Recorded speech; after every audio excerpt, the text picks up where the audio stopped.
Hello everyone, আজি আৰু এটা নতুন ভিডিও হয়। আজিৰ ভিডিওটোত মই তোমালোকক কম ইংলিশৰ এটা মানে ইম্পৰ্টেন্ট মই মানে এমসিকিউ লৈ আহিছো। ইম্পৰ্টেন্ট বুলি নহয়, মই মানে অসমৰ বেলেগ জিলাৰ টেষ্ট পেপাৰ বিলাক চালো আৰু তাতে যিবিলাক ইংলিশ গ্ৰামাৰৰ এমসিকিউ আহিছে, গ্ৰামাৰ পাৰ্টটো বেলেগ চোৱা নাই।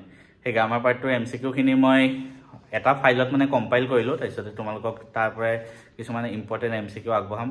ডেসক্ৰিপশনত লিংকটো দিয়া থাকিব পিডিএফটোৰ, তোমালোকে কাইন্ডলি ডাউনলোড কৰি ল'ব পাৰা। আৰু এটা কথা কৈ থওঁ, ফাইলটো অলপ ডাঙৰ হয়, 60 MB মান হয়, গতিকে ডাউনলোড কৰোঁতে টাইম লাগিব পাৰে, গতিকে টাইম লাগিব মানে একো নহয়, কিন্তু ফাইলটো ডাউনলোড হৈ যাব। ঠিক আছে, ডেসক্ৰিপশনৰ লিংকটো আছে, ডাউনলোড কৰি লোৱা। আৰু ইংলিছৰ কাৰণে মই আৰু দুটামান ভিডিঅ' বনোৱাৰ কথা ভাবিছোঁ, ধৰা ইম্পৰ্টেণ্ট এছে বা ৰিপৰ্ট, কিন্তু মোৰ টাইম মানে পোৱা নাই। এতিয়াও মই অফিচৰ পৰা আহিয়ে ডাইৰেক্ট ভিডিঅ' বনাই আছোঁ, মানে টাইমে পোৱা নাযায়। হ'লেও মই চেষ্টা কৰি আছোঁ মোৰ ফালৰ পৰা যিমান পাৰি বেষ্ট দিবলৈ।